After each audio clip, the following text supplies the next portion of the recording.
I have been taken on as a psychiatric patient for ADHD. Sometimes I just have to hit record. So I had an appointment today with a health professional, a psychologist, psychiatrist, and I have been taken on as a psychiatric patient for ADHD, which I find really interesting because I've known about my ADHD for a very, very, very, very long time. Way before it was a trend on TikTok and Instagram. And I'm talking expelled from primary school because they didn't know what to do with me, kind of ADHD. And back then there was no such thing as ADHD, it was just bad parenting. But what I find really interesting about this conversation today and the prescription is that, firstly, within the conversation, I was explaining how I have learnt to utilize parts of my brain for my everyday life. So we can view things as a blessing or we can view things as a curse.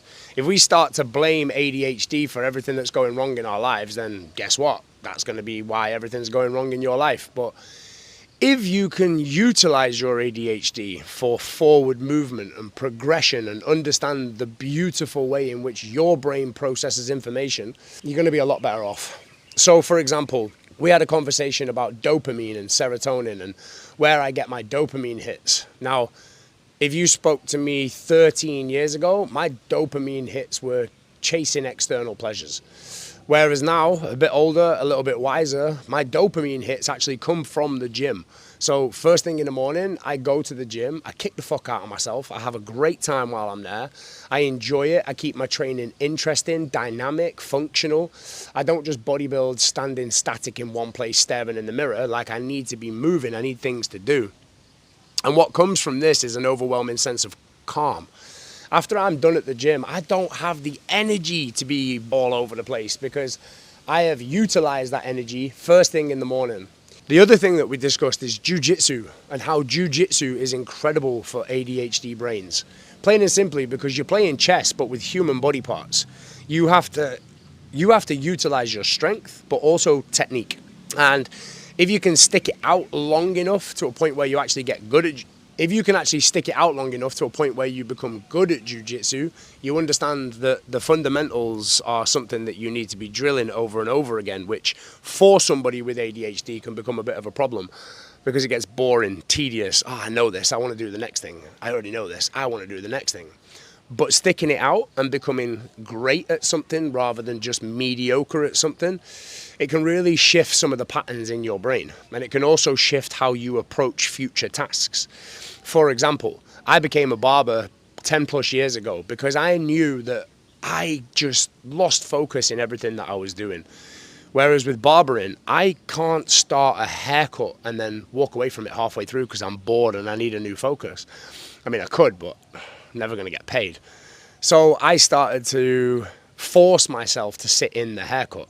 Now, obviously, anyone who cuts hair, you understand when you first start out, it takes considerably longer than what it does once you're 1 year, 2 year, 3 years into your experience. So it takes a lot of concentration.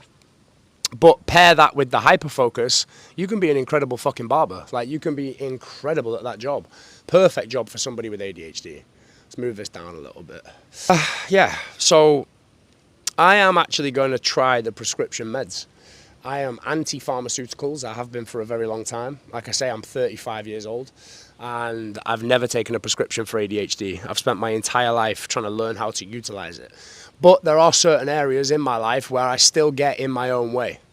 And I'm just going to run this medication now. I'm going to run it for 15 days, 3 weeks, 5 days on, 2 days off.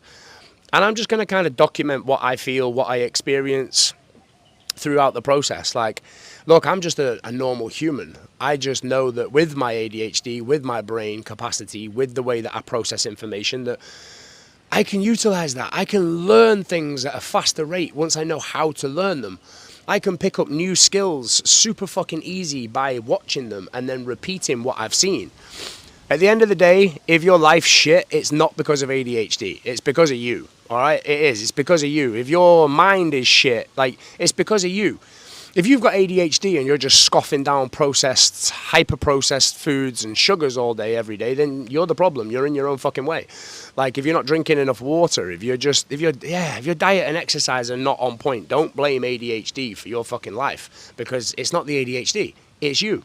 I've already helped countless amounts of people utilize their ADHD in a way which serves them best moving into their purpose, moving into their future. And I would love to be able to do the same thing for you, but we have to be a right fit for each other. I'm not just a grief and addiction coach. As much as that's where I specialize, I am a life coach. This is what I do for a living. I spend time with people. Look, yes, I've got drawings all over my face. Of course, you may sit there and, oh, I'm not going to trust somebody with drawings all over the face. But firstly, let's ask where all these drawings came from, shall we? Like, let's ask what happened in life for an individual to decide they want to draw all over the face. I'll tell you. The reason I actually got my face tattooed was so that corporate companies would never employ me ever again. So that plan A had to work. So that self-employment was the only option. Is it an extremist way of doing something? Is it very intense? Absolutely. But that's who I am. I'm an intense motherfucker. I go all in with everything that I do. It's ADHD amazing.